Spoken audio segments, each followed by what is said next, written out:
Es uno de los temas que causa como más interés. Hace poco hicimos un workshop virtual para los partners de Centroamérica y de nuevo volvió a ser como uno de los temas que más solicitan los clientes, que más solicitan las empresas, startups, desde pequeños usuarios o clientes hasta las más grandes. Están interesadas en cómo elegir la base de datos adecuada en diferentes escenarios, por ejemplo. Entonces, como para dar un poco de contexto, ¿por qué hablamos de esto? Primero son dos razones o dos tendencias que estamos viendo en las bases de datos. La primera es que en los últimos años hemos visto que muchas personas o muchas empresas que están acostumbradas a utilizar las bases de datos comerciales como Oracle o SQL Server de Microsoft porque son muy buenas en cuanto a rendimiento, se están cansando de temas de licenciamiento o de auditorías o diferentes situaciones que se ven utilizando estas bases de datos. Y están prefiriendo más los motores open source como MySQL, MariaDB o PostgreSQL. Entonces cada vez más estamos viendo que las compañías o los usuarios, o los clientes, personas en general que están utilizando estas bases de datos comerciales y que están pagando por ellas, se están migrando a bases de datos open source. Eso es una tendencia definitivamente marcada y lo hemos visto con una base de datos que es propia de AWS que se llama Amazon Aurora, esa la vamos a revisar hoy. ¿Por qué? Porque muchos clientes Amazon Aurora es compatible con MySQL y con PostgreSQL y muchos clientes están aprovechando para hacer migraciones a este servicio de AWS de bases de datos administradas y aprovechar diferentes beneficios. Amazon Aurora es el servicio con mayor crecimiento en la historia de AWS, entonces ah, puedes encontrar la cantidad de casos de éxito que quieras desde empresas grandes hasta startups pequeñas y vamos a ver un poco de eso hoy, cuáles son las razones por las que los clientes han elegido Amazon Aurora. La segunda tendencia que estamos viendo es que en los últimos 20 y 30 años, y seguro ustedes si han trabajado con bases de datos relacionales, todos hemos venido acostumbrados a trabajar con bases de datos relacionales para todo. O sea, tenemos una aplicación con diferentes componentes y características y siempre hemos elegido una base de datos relacional para tener nuestras tablas y almacenar todos nuestros datos ahí. ¿Qué pasa? Que la tendencia que hemos visto es que ya los tiempos de utilizar esa base de datos relacional para resolver todas las necesidades y todos los requerimientos de las aplicaciones se está acabando. Cada vez más los clientes o las empresas están utilizando la base de datos indicada para cada caso o cada escenario. ¿Y esto por qué lo están haciendo? Porque cuando utilizas la base de datos indicada, pues optimizas en costos, que eso nos interesa a todos, gastar menos y tener un rendimiento mayor. Entonces, si podemos tener esas dos ventajas al elegir la base de datos adecuada, en vez de forzar una base de datos relacional a operar en todas las necesidades y todos los requerimientos de bases de datos que tengamos, vamos a tener esos beneficios y nos vamos a ver, digamos que vamos a ver optimizado esa aplicación o esa carga de trabajo y vamos a estar consumiendo menos, que es parte del objetivo de esta sesión. Entonces la agenda es cómo elegir la base, qué hay que tener en cuenta para elegir la base de datos adecuada para cada trabajo, qué significa tener una estrategia de bases de datos, cuáles son esos tipos comunes de datos y casos de uso que podemos encontrar. Vamos a enfocarnos un poco en las bases de datos relacionales, las de Key Value y las de grafos, revisar algunos casos de éxito y por último unas bases de datos que son relativamente nuevas y en realidad para la región en general en Latinoamérica muy pocas empresas lo están utilizando, que son la base de datos Ledger y la de Time Series. Ledger está relacionada con blockchain, pero vamos a explicar cuál es la diferencia entre una base de datos Quantum Ledger Database y blockchain. Entonces, ¿cómo elegir la base de datos adecuada o la herramienta adecuada en cada caso? Primero tenemos que ver cuál es el workload o cuál es esa carga de trabajo, la aplicación en la que estamos trabajando y tenemos que tener tres consideraciones fundamentales. O sea, esto es como los pasos básicos que hay que validar en cualquier escenario que estemos trabajando para saber exactamente y tener los criterios necesarios para elegir la base de datos correcta. Primero tenemos el formato de esos datos. Segundo, el tamaño, la cantidad de datos que se va a manejar. Y tercero, los cálculos que vamos a estar haciendo sobre esos datos. ¿Qué operaciones? ¿Qué consultas? ¿Qué tipo de consultas? Si tenemos claros esos tres puntos, vamos a poder elegir una base de datos adecuada. Entonces, el primero, profundizando un poco sobre los formatos, tenemos aquí diferentes tipos de formatos, ya sea por líneas, por columnas. Nosotros estamos acostumbrados a verlo por líneas, por rows, que son las bases de datos eh, relacionales, que estamos, digamos que las que vemos más comúnmente. Las de columna ya son bases de datos organizadas como para temas de analítica, para comprimir esos datos, para hacer queries especializados de históricos, por ejemplo, en bases de datos como HANA de SAP o en nuestro caso Amazon Redshift, este servicio de data warehousing que nos permite hacer este tipo de escaneos. También están de clave valor o de llave valor, de documentos, de grafos. La grafos la vamos a revisar hoy. Series temporales, como time series de Amazon, y no estructurados. O sea, hay muchos tipos de datos y principalmente tenemos que encontrar cuál es el formato de esos datos que vamos a estar trabajando y, por ejemplo, cuál es ese caso de uso. Aquí a la derecha en los ejemplos vemos que hay, o sea, el formato se utiliza como que en diferentes escenarios. Entonces, primero, tener claro eso. Segundo, el tamaño o la cantidad de datos que vamos a manejar. Por ejemplo, puede ser que estemos trabajando en una aplicación donde sabemos que el número de los empleados tiene un límite, por ejemplo, la cantidad de datos que vamos a almacenar tiene un límite. Si estamos hablando de la nómina de una empresa, sabemos que, bueno, tiene 100 empleados, eso lo conocemos y sabemos que se van a contratar tantos en este año, entonces son unos datos bien definidos, versus tener, por ejemplo, un ambiente de IoT donde normalmente tienes muchos dispositivos conectados y la idea es que se van agregando dispositivos sin tener como un límite o una capacidad máxima. ¿Cuál va a ser el conjunto de trabajos que vas a estar revisando? Por ejemplo, no es lo mismo tener, eh, por ejemplo, esta cantidad de datos. Tenemos 10 años de historial en las ventas de una empresa, pero al final del día solo vamos a estar consultando, por ejemplo, el último año. A saber eso, cuál es ese patrón de consultas o la cantidad de datos que se van a estar manejando, porque es diferente a tener un año de historial a 10 años y pues conocer exactamente cuál va a ser toda esa carga de datos.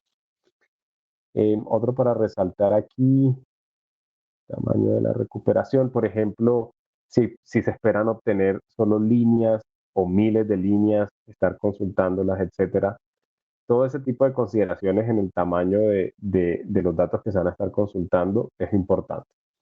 Tercero, tenemos el cálculo o las operaciones que vamos a estar realizando sobre esas bases de datos. Entonces aquí es diferente, como les decía, si por ejemplo queremos hacer un query donde vamos a hacer la sumatoria de las ventas que hizo la compañía en los últimos 12 meses, o por ejemplo los resultados que se obtuvieron en unas pruebas de laboratorio en los últimos 12 meses, si queremos sumar todos esos datos, hacer un promedio, etcétera. O por ejemplo, lo que vamos a ver ahora, las aplicaciones nuevas, estamos hablando de millones de usuarios navegando, por ejemplo, en un catálogo, en un sitio de e-commerce, o por ejemplo, si tenemos en un hospital o en una clínica cierta cantidad de médicos revisando cierta cantidad de registros de pacientes. O sea, esos son datos que podemos obtener fácilmente del escenario en el que estamos trabajando y ese patrón de acceso a los datos que va a definir bastante el tamaño, la cantidad de datos que vamos a estar manejando, por ejemplo, a diario o mensualmente, y en las operaciones que se van a hacer, las consultas que se van a hacer sobre la base de datos, van a definir todo esto. Por ejemplo, la latencia. Ese es un factor muy clave hoy en día y es diferente tener una aplicación que requiere una latencia de microsegundos a una que requiere milisegundos. Muy importante saber eso. Listo, ahí si tienen alguna pregunta la pueden agregar al chat o se pueden quitar el mute y me pueden preguntar.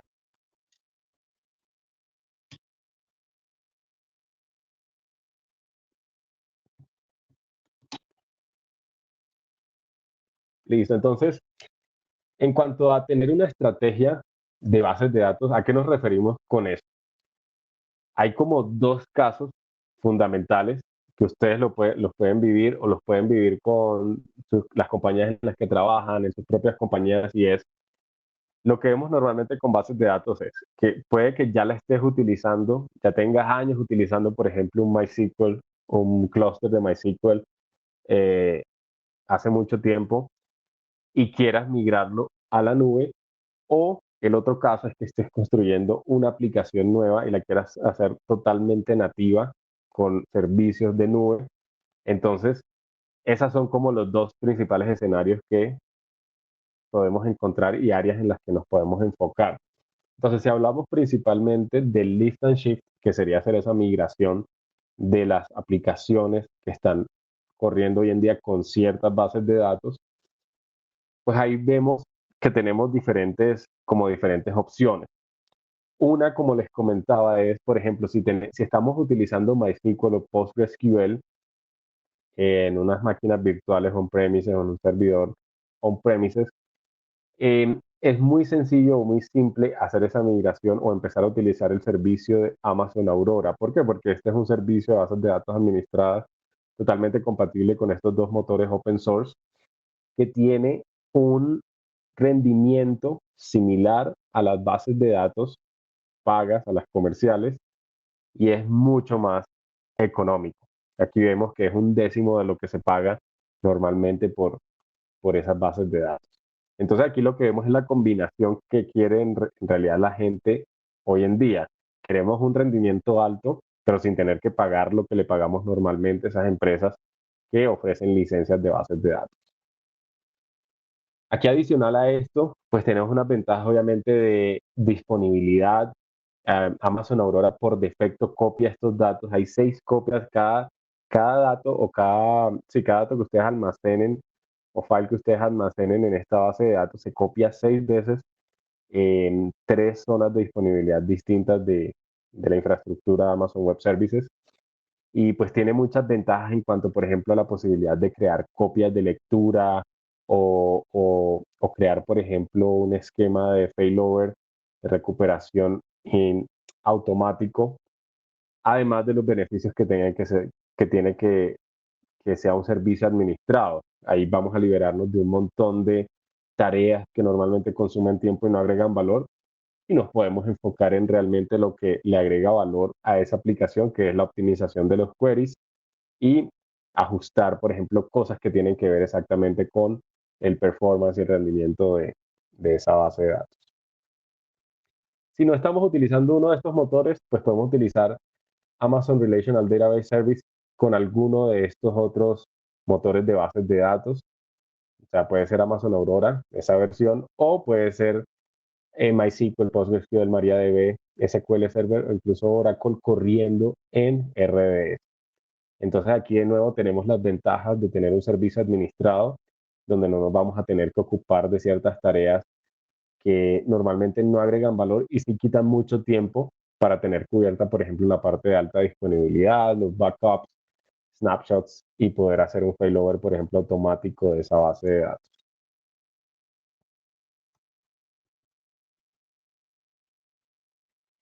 Para hacer esas migraciones de bases de datos, pues normalmente hay muchas estrategias. Podemos utilizar los procedimientos manuales de cada uno de estos motores, o también podemos utilizar servicios de AWS como el Database Migration Service.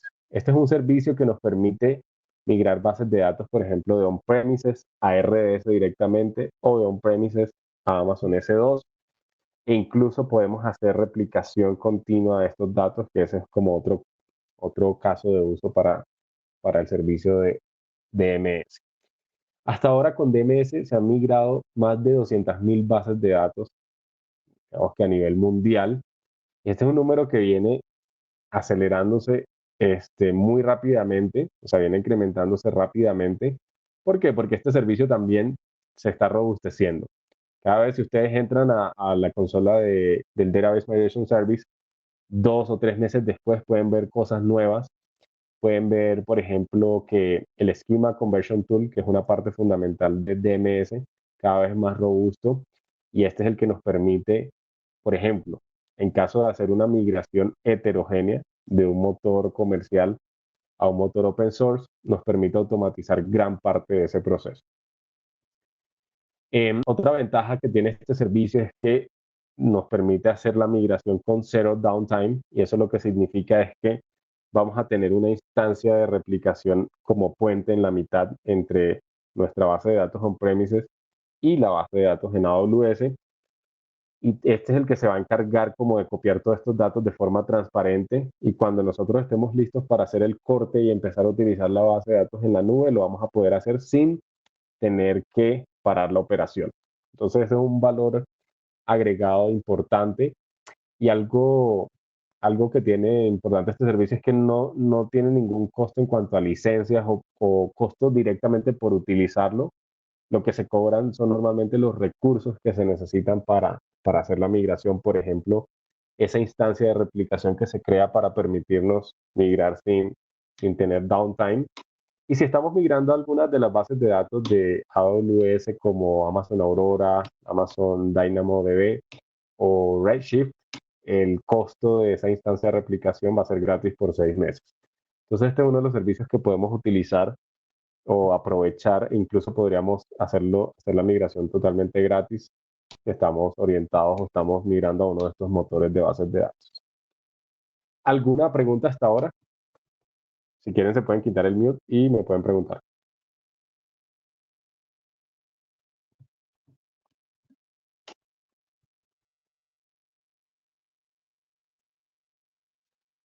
¿Todo claro?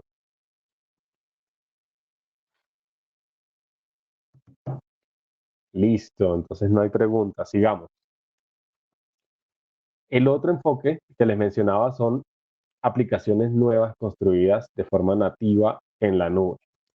Entonces, aquí, ¿qué estamos viendo? ¿Qué tendencia estamos viendo? Como les mencionaba al principio, las aplicaciones y los requerimientos de estas aplicaciones han cambiado muchísimo en los últimos años.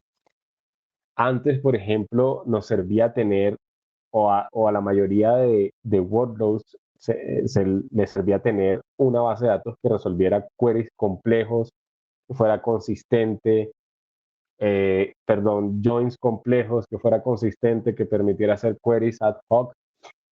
Y esas eran características propias y en las que son fuertes las bases de datos relacionales. Ahí tenía todo el sentido, manejábamos rangos de gigas de datos, y pues las bases de datos relacionales eran perfectas para cubrir esos requerimientos. Ahora lo que estamos viendo en las aplicaciones son requerimientos mucho más exigentes y distintos a los que se venían presentando en las aplicaciones antes. Por ejemplo, ahora estamos hablando de millones de usuarios. Los volúmenes de datos ya no son gigas, sino terabytes, petabytes y exabytes de datos. Estamos hablando de aplicaciones globales. Una startup normalmente empieza en un país y en cualquier momento, de acuerdo a la acogida que tenga el servicio, puede volverse global. El rendimiento, estamos viendo que, o sea, el rendimiento, respuesta de milisegundos, incluso microsegundos en esas aplicaciones. Y, por ejemplo, la posibilidad de atender millones de solicitudes simultáneamente. Eso antes no se veía, y las bases de datos antes no requerían cubrir estas necesidades. Entonces, por ejemplo, la capacidad de escalar hacia arriba o hacia abajo para tener más recursos, cubrir un pico en la demanda, todo eso son como requerimientos nuevos que estamos viendo en aplicaciones como las que vemos aquí a la izquierda, sobre todo aplicaciones, por ejemplo, como Uber, o aplicaciones nativas de nube, como Airbnb, streaming, todas las que tienen que ver con redes sociales, etcétera. Son aplicaciones que requieren este tipo de aspectos. Entonces, como comentábamos, AWS tiene una serie de bases de datos construidas o desarrolladas para propósitos específicos, en las que podemos cubrir diferentes escenarios, y que van como alineadas con esta tendencia, porque los desarrolladores y los equipos de IT de las empresas ya están dejando de desarrollar monolitos y aplicaciones así como muy eh, todo en un solo bloque, sino que están ahora aprovechando para desarrollar con microservicios, con contenedores, son aplicaciones mucho más flexibles y que se trabajan como en bloques. Y estas nuevas aplicaciones son perfectas para hacer el fit con estas bases de datos, porque cada uno de estos bloques o microservicios puede tener un caso de uso distinto y pueden ser diferentes bases de datos las que se ajusten mejor a ese microservicio. Entonces, por eso, ya los equipos de desarrollo están cansados de utilizar una base de datos que de pronto sí sirve la misma base de datos relacional de siempre, pero resulta costosa y no les da el rendimiento que necesitan. Entonces ahora con estos nuevos tipos de arquitectura y con lo que les explicaba, con estas nuevas opciones de bases de datos, lo ideal es poder encontrar la base de datos que se ajusta a cada uno de esos componentes de la carga de trabajo de la aplicación en la que en el que estamos desarrollando. Tenemos bases de datos relacionales, como Amazon RDS, la que revisamos Amazon Aurora y con todos los motores de bases de datos relacionales. Y también 8 bases de datos no relacionales de propósito específico. Aquí hay mencionadas unas y esas son las que vamos a ver en detalle más adelante. Entonces vamos a revisar un poco la relacional, que es la que venimos trabajando normalmente, la que estamos acostumbrados, y un poco resaltar las diferencias con la de Key Value y la de Graph.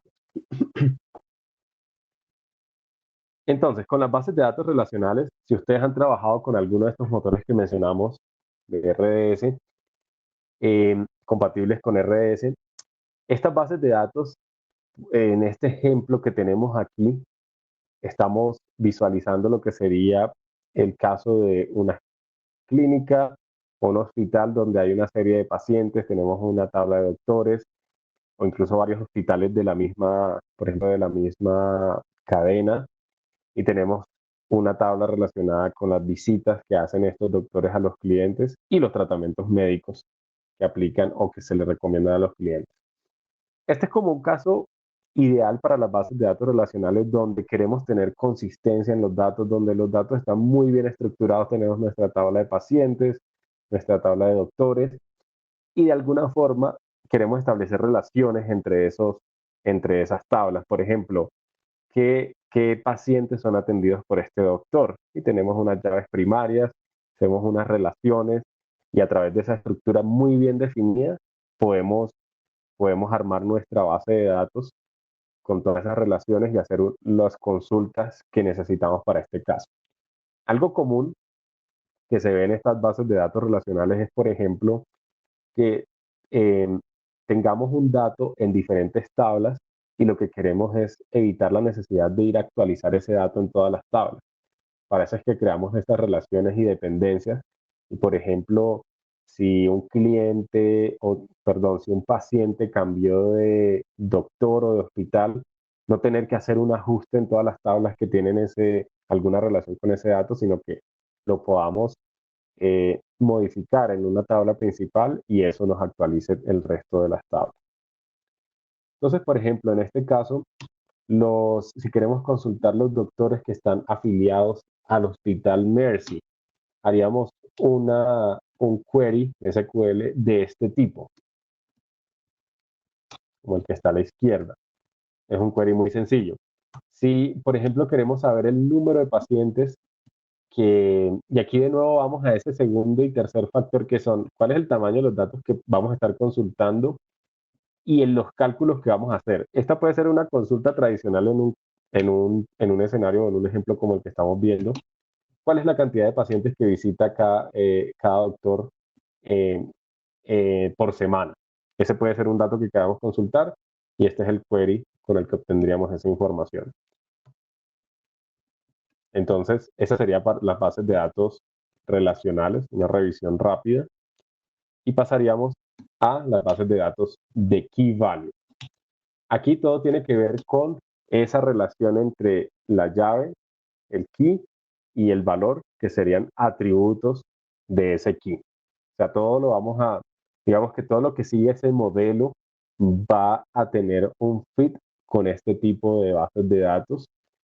Y aparte, otras características que son, por ejemplo, estas bases de datos normalmente tienen un throughput mayor, una baja latencia y una gran capacidad digamos que de lectura y escritura, incluso ante un crecimiento en los usuarios.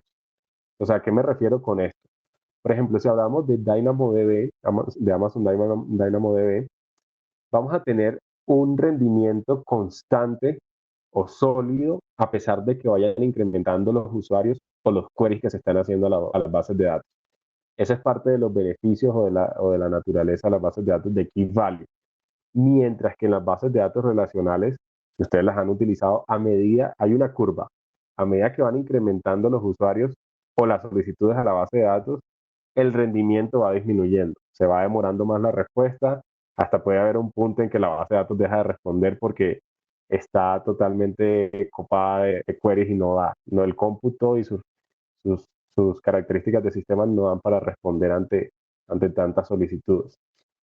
Por el contrario, estas bases de datos Key Value, incluso se pueden tener escenarios de millones de usuarios, como en las aplicaciones que estamos viendo hoy en día, y podemos tener un rendimiento sólido de milisegundos o incluso microsegundos, que es algo que no se ve en las bases de datos relacionales. Entonces, de nuevo ahí voy a recordar cuál es ese patrón o los cálculos, los queries que se van a hacer, qué cantidad de datos se van a estar recolectando, cuántos usuarios van a acceder a esos datos.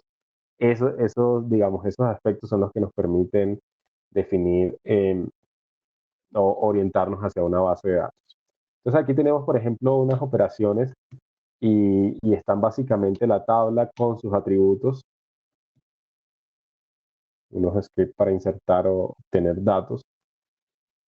Y bueno, aquí hablando de esta tabla de ejemplo, esto lo estamos haciendo, un ejemplo ideal para este tipo de bases de datos son las aplicaciones de gaming, los juegos, por ejemplo, en línea o juegos de consola.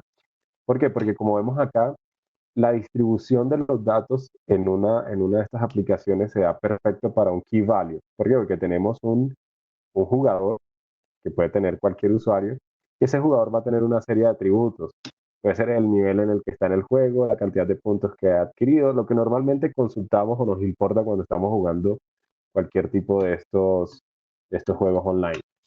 Entonces, primero se ajusta al formato de key value y segundo, las consultas que hacemos normalmente cuando tenemos un escenario de estos de gamers o un juego en línea se ajustan también mucho a la operación o a la naturaleza de estas bases de datos. Por ejemplo, si queremos obtener el estatus del jugador Hammer 57, vamos a hacer este script para solicitar estos datos, lo vamos a correr y vamos a obtener esta información que está resaltada.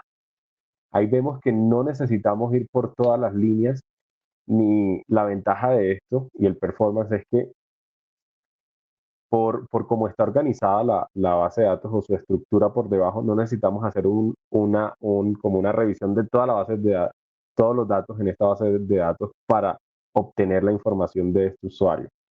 Se consulta ese key, que es el jugador, y podemos ir directamente a la información o al atributo que queremos obtener de ese jugador. Ahora, si queremos obtener toda la información de ese jugador, hacemos un query distinto y como van a ver el query o la solicitud es muy sencilla y con eso podemos obtener exactamente toda la información que queremos sin tener que escanear el resto de la base de datos y, por ejemplo, sin tener que gastar recursos escaneando otro jugador. ¿Alguna pregunta hasta ahora?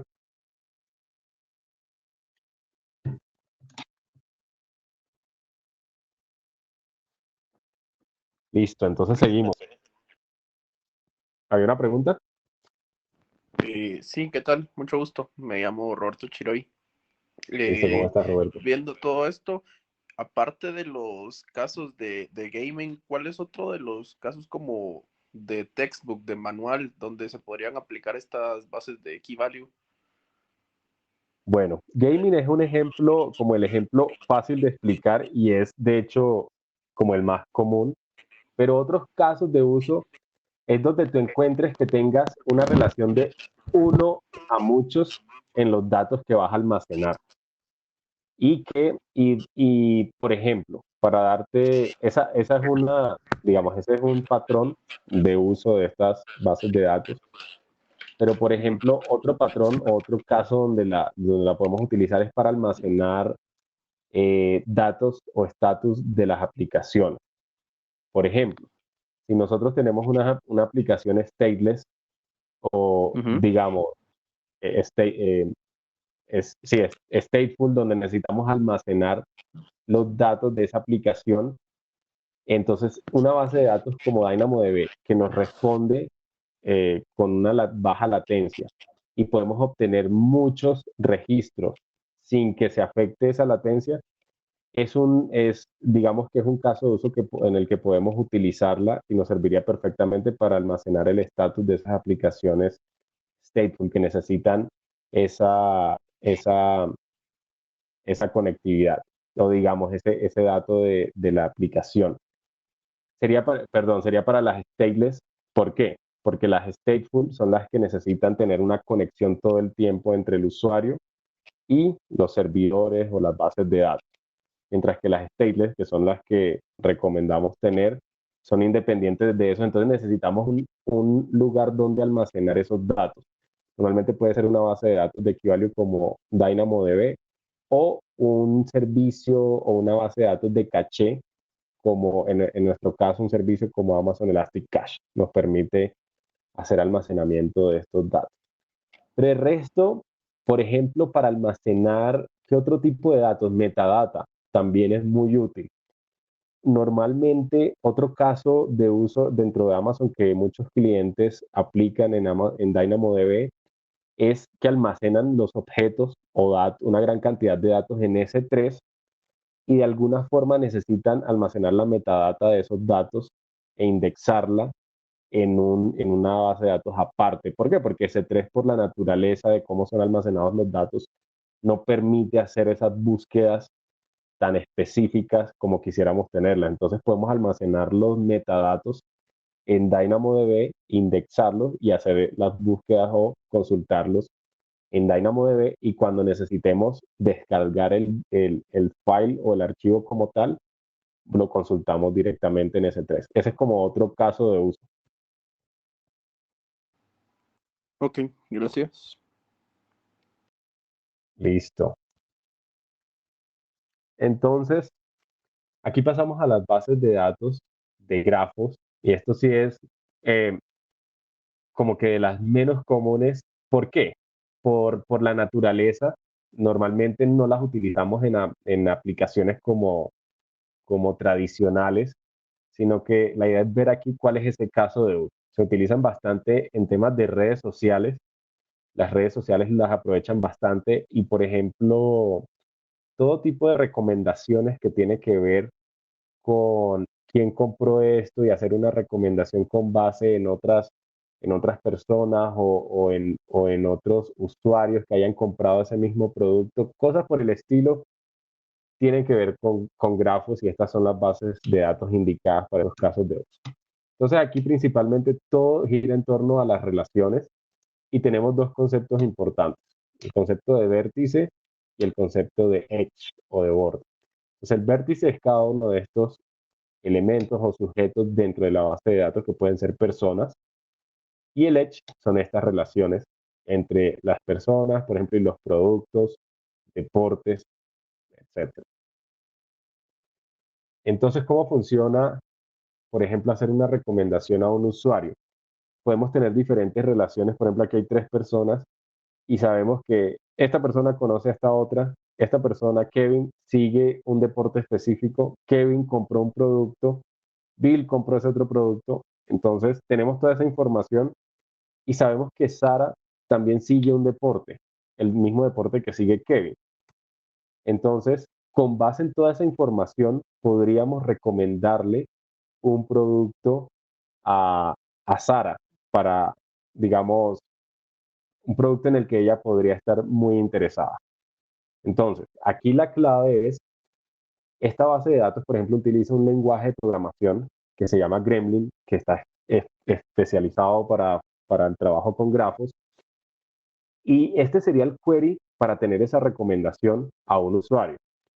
Si intentamos hacer esto con una base de datos relacional, va a ser casi que una pesadilla. ¿Por qué? Porque llegar a hacer un query con todas esas relaciones en la base de datos relacional es un proceso extenso, no va a ser así de sencillo, va a ser un query súper complejo y no va a dar el rendimiento, o sea, va a consumir muchos recursos, se va a demorar y bueno, vamos a obtener una respuesta, pero no va a ser tan eficiente como esta. Entonces ahí es donde vamos, por qué utilizar la base de datos adecuada en cada caso. Esta es una base de datos adecuada para dar ese tipo de recomendaciones cuando tenemos diferentes relaciones entre estos vértices, que serían personas, productos o deportes. Entonces, otro ejemplo podría ser identificar un amigo en común para hacer una recomendación. Por ejemplo, hacer una recomendación a una persona con base en lo que han comprado sus amigos o lo que siguen sus amigos. Entonces le podríamos recomendar algún deporte en específico o algún producto con base en esa información y este sería el query. Esto lo vemos, por ejemplo, en redes sociales o sí, en redes sociales cuando tenemos, esta persona es amiga de esta, tiene estos amigos, sigue estas páginas, le dio like a estos posts y como que tomar toda esa información para que nos salga una publicidad o para que nos recomienden un producto. Esta persona estuvo revisando, le dio like a todos estos sitios o a todas estas páginas, entonces a lo mejor le interesa este tipo de productos. Para, por ejemplo, un Facebook, hacer todo ese tipo de análisis y tener esa información en tiempo real, utilizan bases de datos de este tipo. Aquí un caso de uso muy concreto, el de Airbnb, donde utiliza diferentes bases de datos para eh, requerimientos distintos dentro de, por ejemplo, la aplicación o el funcionamiento, la operación de todo el sitio web. Amazon DynamoDB para temas de volúmenes de datos masivos, como les mencionaba, poder tener esta base de datos y dar un rendimiento consistente a pesar de que la cantidad de datos sea alta o los queries, los usuarios consultándolas sean también bastantes. Tenemos en el caso de Airbnb utilizando Amazon Elastic Cache para la parte de dar respuestas de sub-milliseconds, o sea, más rápidas que milisegundos, en, a través de una base de datos en memoria. Lo almacenamos los datos que son consultados frecuentemente para darlos en, digamos que con un rendimiento mucho más alto y que los usuarios al final no se vean afectados por él. Y Amazon RDS para todo el tema de la base de datos transaccional. Las operaciones tradicionales lo almacenamos o lo cubrimos con bases de datos relacionales. Otro ejemplo, caso de éxito que tenemos es Duolingo, que, bueno, procesa bastantes usuarios al mes y una cantidad de 7 billones de ejercicios de estos usuarios al mes. Ellos también utilizan DynamoDB, Aurora como su base de datos transaccional primaria y Elastic Cache, de nuevo para mejorar el rendimiento o la respuesta de eh, consultas frecuentes. En el caso de Duolingo, podemos esperar que, por ejemplo, la traducción de conectores en diferentes idiomas es más común que la de ciertas palabras específicas. Entonces ellos lo que pueden hacer es poner esas palabras que quieren traducir los usuarios que están aprendiendo el idioma, que son como las más consultadas, las ponen en una capa de caché con Amazon Elastic Cache. Y eso primero ayuda a resolver temas de rendimiento, no sobrecargar las otras bases de datos y responder mucho más rápidamente a estas solicitudes que son súper comunes. Por último, vamos a la base de datos Ledger. Esta base de datos normalmente, ¿cuáles son los casos de usos comunes? Donde necesitamos que la información no se pueda modificar, que la información o los datos que se generan, las transacciones que se han generado en un historial de esta base de datos no se pueda modificar y que se pueda verificar criptográficamente. Entonces esto normalmente lo vemos, por ejemplo, en salud. La historia médica de un paciente no es algo que podemos estar modificando y cambiándolo, sino que la idea es que si un médico necesita ver tu historia médica, vea tal cual lo que ha pasado en tu historial. Ese es un caso. Por ejemplo, eh, tratar de hacer el seguimiento del historial de un vehículo. Si ese vehículo estuvo involucrado o tuvo accidentes, La idea es que podamos consultar exactamente esos accidentes y que la persona no pueda simplemente llegar, alguien pueda llegar a borrar o modificar lo que pasó con ese vehículo. Cosas por el estilo son casos de uso. Y de nuevo, este tipo digamos, de requerimientos los podríamos llegar a cumplir con bases de datos relacionales. De hecho, eso se puede hacer, pero ¿qué pasa? Tenemos que crear tablas adicionales de auditoría y esto es difícil de construir, agrega complejidad y no tiene ese componente de que sea verificable. O sea, tú no puedes garantizar que, por ejemplo, el usuario principal de esa base de datos no entró y borró o modificó algunos registros porque es el usuario principal. Entonces, ahí se quedan cortas estas bases de datos y de nuevo, ese no es su objetivo final. Por eso, a pesar de que lo puedes lograr con las bases de datos relacionales, no sería lo ideal. Y bueno, tenemos blockchain, que es un tema como que está muy en tendencia últimamente, pero lo que ha visto Amazon con base en el Amazon Web Services, con base en la retroalimentación de los clientes, es que mucha gente habla de blockchain, pero realmente todo el mundo necesita blockchain. No, eso vimos con los clientes. ¿Por qué? Porque blockchain es normalmente la diferencia principal o lo que lo caracteriza es que hay como una autoridad central que está monitoreando todas las transacciones y que los, todos los que hacen parte como de esa cadena o de esa red tienen conocimiento de lo que está pasando en todas esas transacciones. Entonces no hay nada que sea como oculto a nadie y hay una autoridad central que está coordinando y que está validando todo eso. Lo que hemos visto con los clientes es que ellos de pronto necesitan algunos componentes de esta solución de blockchain, pero no todo esto. Y lo que los clientes realmente han pedido son esos componentes de las bases de datos Ledger, es decir, que los datos sean inmutables, que no se puedan modificar y que se puedan verificar criptográficamente. Entonces, un poco para entender cuáles son esos conceptos de las bases de datos Ledger, tenemos que están conformadas por el ledger, ese es como el componente principal, y dentro de esto vamos a tener transacciones. Vamos a tener primero un journal, que es este componente de la J, y dentro de ese journal es donde se van a generar los bloques de transacciones. Es como para simplificar cómo funcionan estas bases de datos. Y por último vamos a tener unas tablas que van a tener los datos históricos de estas transacciones y el estado actual de la transacción. Entonces, por ejemplo, es diferente ir a ver, supongamos en un caso tradicional, tenemos nuestra cuenta bancaria y queremos consultar el historial de transacciones, consultaríamos history. Queremos consultar el estado actual o el saldo actual de esa cuenta, consultaríamos current. Esos son los componentes principales y básicamente así se divide. O sea, ustedes tienen su base de datos Ledger y dentro de esa van a tener un journal y también van a tener unas tablas que están asociadas a la historia y al estado actual de esa transacción. Y el journal pues va a determinar cuáles son esas tablas. Entonces vamos a ver cómo funciona con un ejemplo. Supongamos que tenemos el caso de los automóviles, de los carros, y queremos hacer tracking o queremos verificar qué ha pasado con estos carros. Entonces, vamos a tener nuestra tabla, se crea una tabla de current cars, los actuales, y history cars, el historial de carros, y tenemos nuestro journal.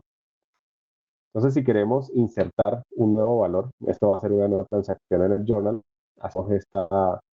utilizamos este script para insertarlo y generamos este nuevo bloque o esta nueva transacción en el journal. Él va asociado a un hash, que es lo que va a permitir hacer esa verificación criptográfica, y vemos que el estado actual se van actualizando nuestras tablas. En este caso, pues el estado actual de la tabla carros, current, y de la tabla history es el mismo, porque digamos es nuestra primera transacción. Supongamos que nosotros compramos ese carro con estas características, un Tesla modelo S. Si ahora nosotros vendemos este carro, pues vamos a tener que actualizar el dueño y este sería el script para actualizar el dueño, que sería ahora, pasaría de ser Tracy Russell a Ronnie Nash. Generaríamos otra transacción, otro bloque en el journal. Esto digamos que lo asociaríamos en el mismo journal y cambiarían, se actualizarían nuestras tablas. Ahora la tabla current nos da el dueño actual y estas transacciones se van como que almacenando como en el historial de esta tabla. Entonces ahí vamos teniendo toda la información de los cambios que se van generando. Si volvemos a vender este carro, vamos a hacer el script, se vuelve a generar una transacción con un hash en el journal y volvemos a actualizar las tablas. Entonces ahora si consultamos cuál es el estado actual, pues tenemos el mismo auto, pero ahora el dueño va a ser Elmer. Y si queremos validar quiénes han sido los dueños, tenemos toda la información en la tabla History. Esto quiere decir que estos son los datos que son inmutables, es decir, nosotros no podemos entrar y llegar y cambiar, no, es que no nos gustó que tuviera 3 dueños, entonces vamos a borrar 2 y lo vamos a hacer, no. Esa es la, digamos, la característica principal de estas bases de datos. Todas las transacciones que se van agregando al journal se van añadiendo, pero no las podemos editar ni eliminar. Eso lo que nos garantiza es la inmutabilidad de los datos y asimismo lo podemos verificar, podemos validar, oye, ¿será que este sí es un dato válido a través de este hash? Podemos hacer esa validación criptográfica y si ese hash coincide cuando hacemos digamos, utilizamos el hash y coincide digamos, con la validación que vamos a hacer, pues podemos tener certeza de que ese dato no se ha cambiado ni modificado. Entonces, aquí, por ejemplo, si nosotros decimos que le quiero cambiar una mayúscula a o una minúscula mayúscula a este nombre, eso genera un hash totalmente distinto. Entonces ya ese cambio, solo simplemente cambiar una letra de minúscula a mayúscula, ya va a decir, bueno, aquí hubo un cambio y este no fue el registro original. Entonces por eso podemos hacer esa verificación criptográfica. Y si queremos, si nos equivocamos y pusimos algo mal, simplemente agregamos un nuevo registro y va a quedar ese error ahí. Esa es la gracia de esta base de datos. No importa lo que hagamos, todo lo vamos a poder validar. Ya terminando, esta es digamos, nuestro servicio de bases de datos Ledger Database, es Amazon Quantum Ledger Database, relativamente reciente, fue anunciado, fue puesto disponible al público en septiembre 10 del 2019. Básicamente tiene las características que les describía. Es inmutable, es decir, que los datos no se pueden cambiar, así como así. Se puede verificar criptográficamente cada una de estas transacciones. Es una base de datos administrada, entonces escala automáticamente y es muy fácil de usar.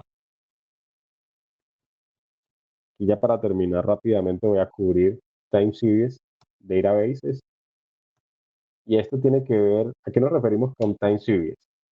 Son datos que están variando, son datos, por ejemplo, que recibimos todo el tiempo y que varían. Su naturaleza es que varían a lo largo del tiempo. Entonces, un ejemplo muy básico de esto es la temperatura, es por ejemplo los sensores de temperatura que están enviando información todo el día, todo el tema de IoT, son datos que estamos recibiendo constantemente y que por su naturaleza varían. Lo mismo el tema de las acciones, stocks, todo el día están variando y si queremos hacer un análisis de estos datos, pues tenemos que saber cuál fue el movimiento o el comportamiento de ese dato en el tiempo. Otro escenario donde vemos esto es, por ejemplo, la cantidad de paquetes que se generan, que se empacan, que se envían en una bodega. Eso también es un dato constante. Necesitamos ir midiéndolo a lo largo del tiempo. De nuevo, entregas en bodegas, ese es otro caso de uso. ¿Y cuál es lo especial de esta base de datos? Es que su eje principal, o lo principal aquí es el tiempo y cómo se van comportando estos datos a medida que va pasando el tiempo.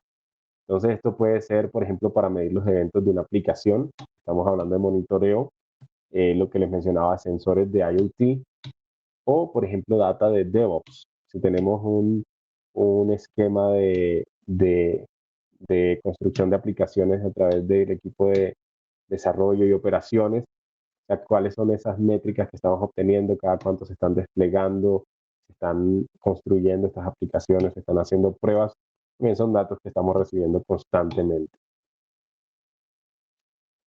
Y de nuevo, estas son bases de datos que podríamos tratar de cubrir con bases, o sea, esta funcionalidad de bases de datos de time series la podríamos tratar de cubrir con bases de datos relacionales, pero no es lo ideal, no es natural, es ineficiente, el esquema es súper rígido de las bases de datos relacionales, no nos funcionaría para lo que queremos aquí.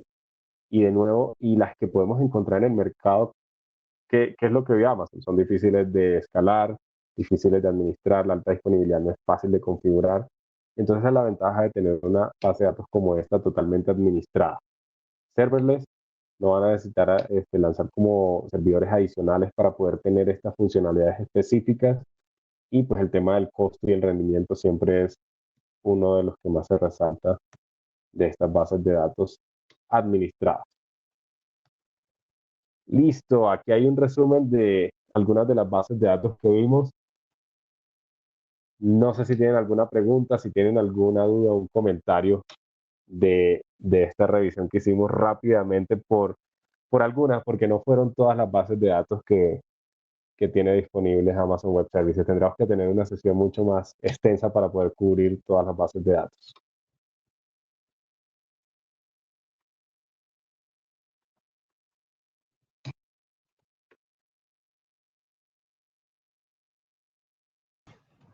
Cristian, yo tengo una duda porque Sí. has hablado de bases de datos como el concepto, el concepto lógico de una base de datos, Ujú. pero también está como la evolución en la que ya no se necesita, digamos que hay casos de uso donde antes necesitábamos una base de datos, un motor de base de datos, y ahora ya no, ¿verdad?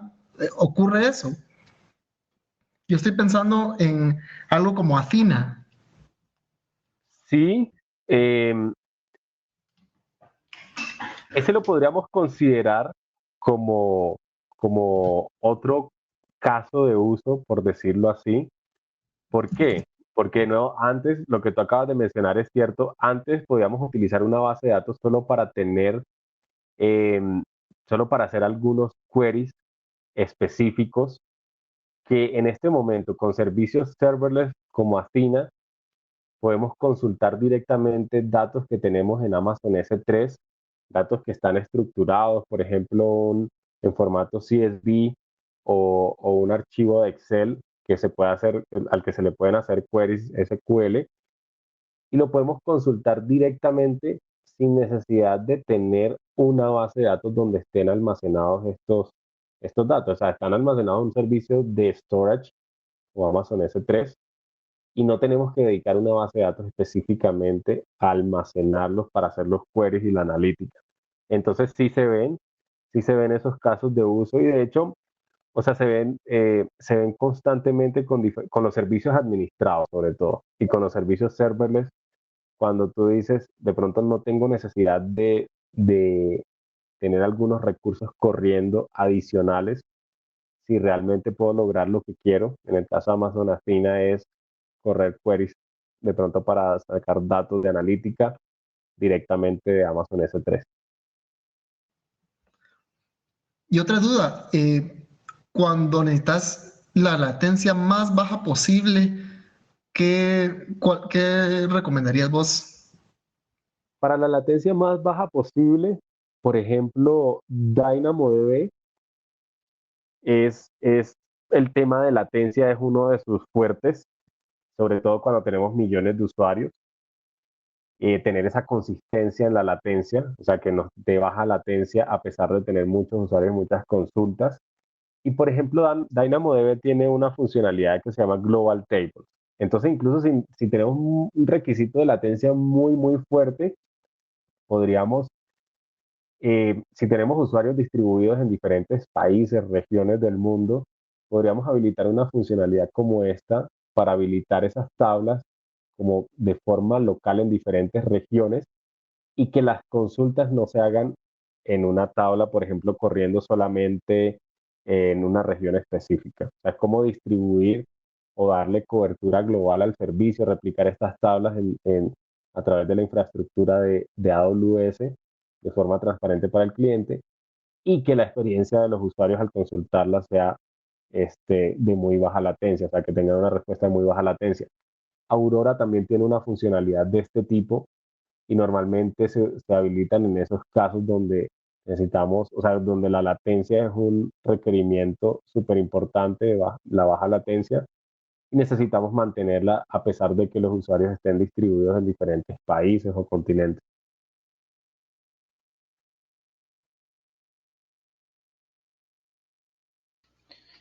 Cristian, te comento que tengo una duda. Me ¿Sí? estaba dando cuenta que en el slide, la base de datos Key Value and Document están agrupadas.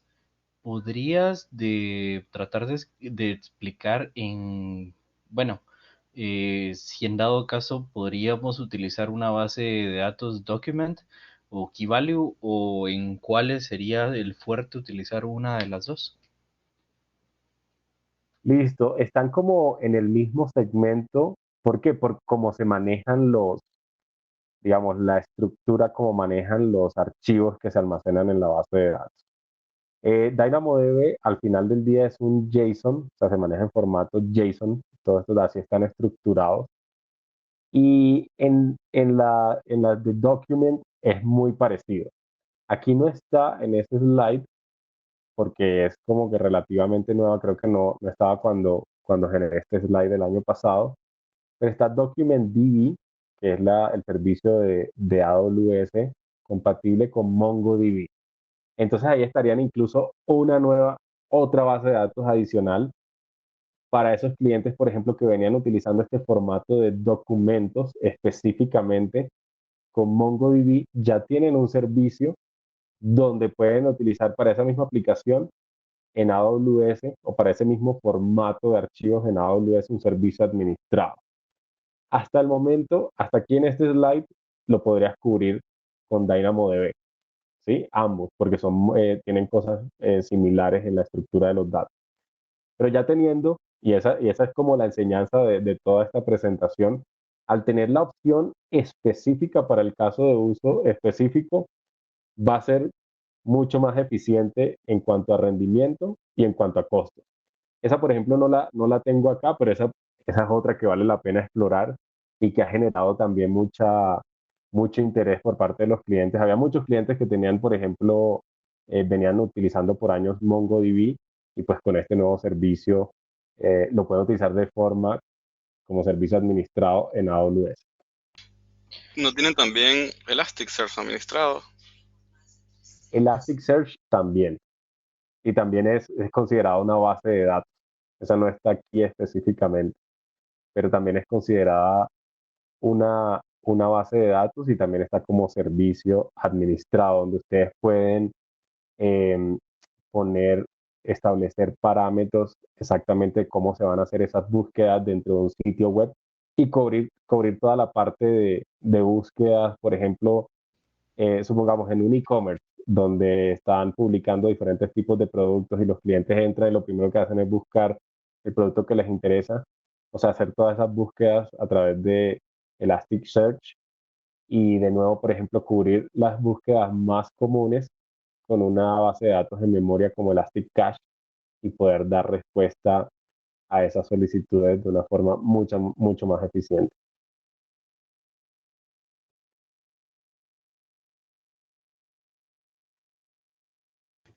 Cristian, creo que hay unas preguntas en el chat. Voy a dejar de compartir para ver el chat y revisar.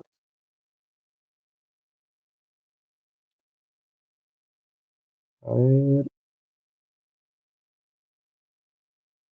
listo, en tema de las grabaciones, diferencia entre Aurora PostgreSQL y RDS PostgreSQL. Ok, la diferencia principal de estas dos es que con RDS, me voy aquí a volver a la presentación.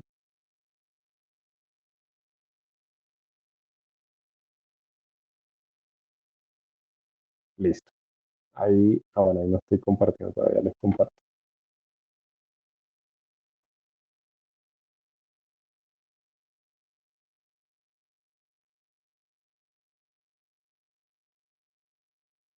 Listo, ahí la pueden ver. Bajar así. Ahí la diferencia principal es que tú puedes correr PostgreSQL sobre RDS y vas a tener las ventajas del servicio administrado de RDS propiamente dicho, que son estas: la facilidad de administración, cubrir por ejemplo, la posibilidad de tener un esquema de alta disponibilidad multi-AZ, la replicación, y todo esto de acuerdo a los PostgreSQL. Como es open source, pues va a tener mucha flexibilidad en cuanto a esto, en cuanto a las funcionalidades que puedes habilitar y lo que puedes hacer, y la escalabilidad. ¿Cuál es la ventaja de tener o la diferencia de tener Aurora? Aurora es un servicio, o sea, es una base de datos nativa de la nube. No es solo, en esta parte es el servicio administrado más el motor tradicional que ustedes vienen utilizando o que se viene utilizando, ya sea comercial o open source. Aurora es compatible con estos motores, o sea, se desarrolló con base en esos dos motores, entonces se puede utilizar con PostgreSQL y con MySQL y va a ser transparente. Es una base de datos totalmente diseñada desde cero para operar en la nube. Entonces, ¿cuál es la diferencia principal? El performance es mucho más alto. Entonces, esto está resaltado aquí. Puede que utilizando PostgreSQL en RDS vas a tener los beneficios de tener servicio administrado, pero aquí en Aurora vas a tener un rendimiento superior. Con PostgreSQL es hasta 3 veces superior el rendimiento que PostgreSQL estándar. Por ejemplo, em, para el tema de las read réplicas, entiendo que con RDS puedes generar hasta cierta cantidad de read réplicas, me parece que es 5 el límite, y con Aurora puedes generar hasta 15. O sea, es como todo el tema de rendimiento y las capacidades con Aurora es mucho más robusto. El tema de disponibilidad y durabilidad es más robusto también, y Aurora tiene algo especial, y es que tiene un tema de autoprovisionamiento que va escalando la base de datos en bloques de 10 gigas. Entonces, eso no existe en cuanto a bases de datos. Tú cuando eliges una base de datos, incluso con RDS, tú necesitas elegir la instancia adecuada con los requerimientos de tu base de datos, y si necesitas crecer, pues hay que cambiar la instancia. Utilizando RDS se facilita el cambio de la instancia, hacer un upgrade, pero con Aurora no es necesario hacer eso. Aurora escala automáticamente. Entonces, si tú, por ejemplo, necesitas una capacidad de 10 gigas, ella comienza en el primer bloque, y si vas creciendo, ella se va autoprovisionando en bloques de 10 gigas y pues facilita la administración, y eso es algo que no se consigue en otras bases de datos. Y pues este tema de la replicación, por ejemplo, generar esas 6 copias de durabilidad de los datos, 6 copias de los datos en 3 zonas de disponibilidad distintas, es algo que, digamos, te cubre ante fallas físicas de los discos, de la base de datos por debajo, que ese nivel de durabilidad, digamos, a ese nivel tan robusto no lo tiene RDS. Entonces es otra ventaja de utilizar Amazon Aurora. RDS al final, por ejemplo, un PostgreSQL corriendo en RDS, al final es una instancia, es una máquina virtual con unos discos asociados de EBS. Entonces, em, es más parecido a lo que es on-premises, pero administrado, con la ventaja de tener todos estos servicios administrados. Vamos a ver qué otra pregunta hay en el chat.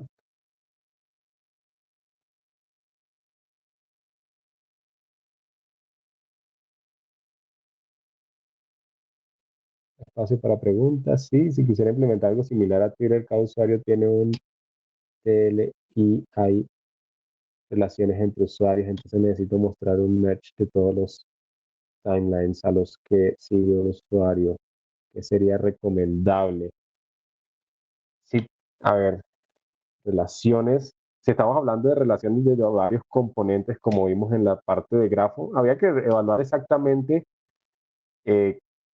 Aquí más o menos entiendo la pregunta, pero por lo que vimos rápidamente, todo el tema de relaciones en, en redes sociales, si ustedes quieren aprovechar esos datos y pueden, por ejemplo, integrarse con una de las APIs de Facebook o de Twitter, sacar los tweets de o por ejemplo, buscar algún hashtag específico, utilizan la cuenta de developer de Twitter, se integran con esa API, consultan los tweets que les interesan podrían llegar, por ejemplo, a obtener relaciones, quién sigue a quién y todo o sea, utilizar como todo ese mapa para hacer alguna recomendación. Eso lo podrían llegar a hacer, pero habría que evaluar exactamente qué parámetros quieren tener en cuenta y, y si los pueden obtener a través de las APIs de estas redes sociales. En el futuro, ¿qué complicaciones tendríamos con respecto a las migraciones a versiones de cualquier motor de base de datos?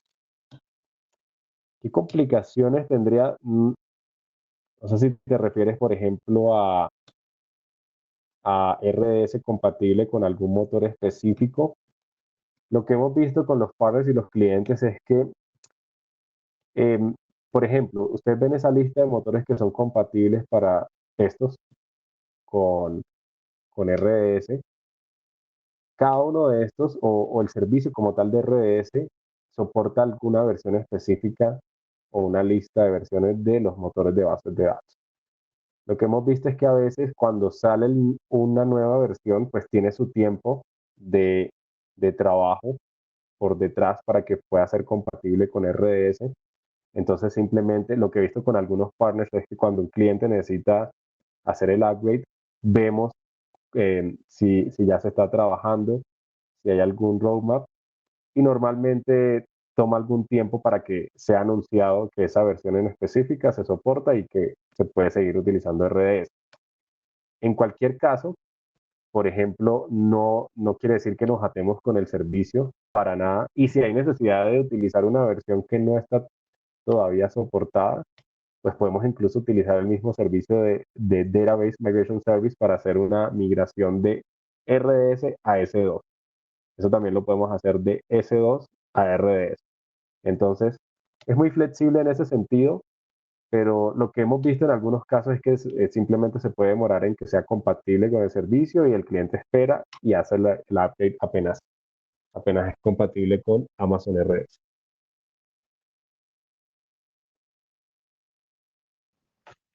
Buenísimo, Listo. gracias, Cristian. Creo que esa era la última duda. Perfecto. No, gracias a todos por el tiempo y espero que les sirva la información y la puedan aprovechar cada uno en sus casos y en su exploración con servicios de AWS. Buenísimo, muchas gracias por el tiempo, Cristian. Feliz noche y gracias a todos los que asistieron. Listo, Adiós. gracias a todos. Descansen. Hasta luego.